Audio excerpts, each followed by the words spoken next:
ലോക്സഭാ തെരഞ്ഞെടുപ്പിന്റെ ഔദ്യോഗിക ഫലപ്രഖ്യാപനം നാളെയാണ് ഉണ്ടാകുന്നത്. പക്ഷേ അതിനു മുമ്പ് തന്നെ രാഷ്ട്രപതി ഭവനിൽ അടുത്ത സർക്കാരിന്റെ സത്യപ്രതിജ്ഞാ ചടങ്ങിനുള്ള ഒരുക്കങ്ങൾ ആരംഭിച്ചു കഴിഞ്ഞിരിക്കുകയാണ്. സത്യപ്രതിജ്ഞാ ദിവസം രാഷ്ട്രപതി ഭവൻ അലങ്കരിക്കുന്നതിൻ്റെ ഭാഗമായി ചെടികളും അലങ്കാര പുഷ്പങ്ങളും അതുപോലെ തന്നെ അലങ്കാര ചെടികളും മറ്റും വയ്ക്കുന്നതിനുള്ള ടെൻഡർ കഴിഞ്ഞ ദിവസം ഈ രാഷ്ട്രപതി ഭവൻ്റെ സെക്രട്ടേറിയറ്റ് ക്ഷണിക്കുകയും ചെയ്തിട്ടുണ്ട്. ഏതാണ്ട് 2.25 ലക്ഷം രൂപയാണ് ഇതിൻ്റെ ചെലവിനായി പ്രതീക്ഷിക്കുന്നത്.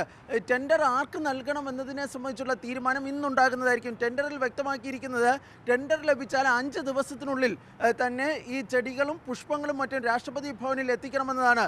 നിലവിൽ ലഭിക്കുന്ന സൂചനകൾ പ്രകാരം 9-ാം തീയതി ആയിരിക്കും പുതിയ സർക്കാരിൻ്റെ സത്യപ്രതിജ്ഞാ ചടങ്ങ് എന്നതാണ്.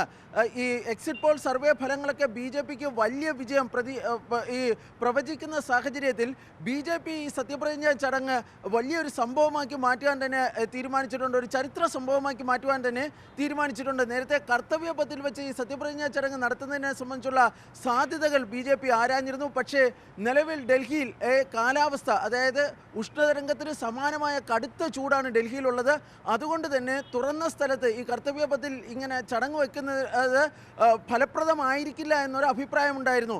ഇതുകൂടി കണക്കിലെടുത്താണ് രാഷ്ട്രപതി ഭവനിൽ ഈ സത്യപ്രതിജ്ഞാ ചടങ്ങിനുള്ള ഒരുക്കങ്ങൾ ആരംഭിച്ചിരിക്കുന്നതെന്നാണ് ലഭിക്കുന്ന വിവരം. ഏത് സർക്കാരാണെങ്കിലും, അത് ഇന്ത്യ മുന്നണിയുടേതായിക്കോട്ടെ BJPയുടേതായിരിക്കോട്ടെ, സത്യപ്രതിജ്ഞാ ചടങ്ങ് ഈ രാഷ്ട്രപതി ഭവനിൽ തന്നെയാകാനാണ് സാധ്യത. BJP ആണ് അധികാരത്തിൽ വരുന്നത്. നരേന്ദ്രമോദിയാണ് തുടർച്ചയായി 3-ാം തവണയും അധികാരത്തിൽ വരുന്നതെങ്കിൽ സത്യപ്രതിജ്ഞാ ചടങ്ങ് നടന്നതിന് ശേഷം അന്ന് തന്നെ ഡൽഹിയിൽ ഒരു രാഷ്ട്രീയ ചടങ്ങ് കൂടി നടത്തുവാൻ വേണ്ടി ഇപ്പോൾ BJP തീരുമാനിച്ചിരിക്കുകയാണ്. ഇന്ത്യയുടെ സാംസ്കാരിക പൈതൃകം വിളിച്ചോതുന്ന ഒരു ചടങ്ങായിരിക്കും അത് എന്നാണ് BJP കേന്ദ്രങ്ങൾ അറിയിക്കുന്നത്.